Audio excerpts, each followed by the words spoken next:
அல்லேலூயா. கர்த்தருக்கு ஸ்தோத்திரம். இந்த நாள்ல கூட 21 நாள் உபவாச கூட்டம் நடந்து கொண்டிருக்குது. இந்த உபவாசத்துல இந்த கிராமத்துல கடந்து வந்து ஜெபம் பண்ணபடி கர்த்தர் கொடுத்த கிருபைக்காக ஸ்தோத்திரம். அல்லேலூயா. தேவ நாமம் ஒன்று மகிமைப்படட்டும். இங்க பாருங்க, இந்த பக்கத்துல பின்னாடி பக்கம் பாத்தீங்கன்னா தெரியும், ஒரே கேவூர்லாம் நட்டு வச்சிருக்காங்க. இந்த கிராமத்துல வந்து நம்ம என்ன பண்ணி கொண்டிருக்கோம், இந்த ஊழியத்தை செய்யும்படி கர்த்தர் ஒரு நேரத்தையும் சமயத்தை நம்மளுக்கு கொடுத்திருக்கிறாரு. அல்லேலூயா. ஆமென். தேவனுடைய வசனத்துக்கு நேரம் நம்ம கடந்து போவோம். 2 கொரிந்தியர் 3ஆம் அதிகாரம் 17ஆம் வசனம். கர்த்தரே ஆவியானவர், கர்த்தருடைய ஆவி எங்கேயோ அங்கே விடுதலையும் உண்டு. ஆமென். கர்த்தரே ஆவியானவர். அல்லேலூயா. கர்த்தருடைய ஆவி எங்க இருக்கோ அங்க என்ன இருக்கு? விடுதலை இருக்கு. அல்லேலூயா. இன்றைக்கு இந்த இடத்துல கடந்து வந்திருக்கோம். இங்க ஒரு பெரிய விடுதலையை கர்த்தர் இங்க இருக்கிற வீடுகள்ல தேவன் கொடுப்பதற்காக கர்த்தரை நான் நன்றியோட ஸ்தோத்திரிக்கிறேன். இன்னொரு வசனத்தை நம்ம வாசிப்போம்.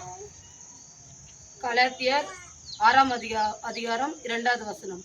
ஒருவர் பாரத்தை ஒருவர் சுமந்து இப்படியே கிறிஸ்துனுடைய பிரமாணத்தை நிறைவேற்றுங்கள். ஆமென். ஒருவர் பாரத்தை ஒருவர் சுமக்க வேண்டும். அப்படியே நம்ம கிறிஸ்துவுடைய பிரமாணங்களை நிறைவேற்றுங்கள். அல்லேலூயா.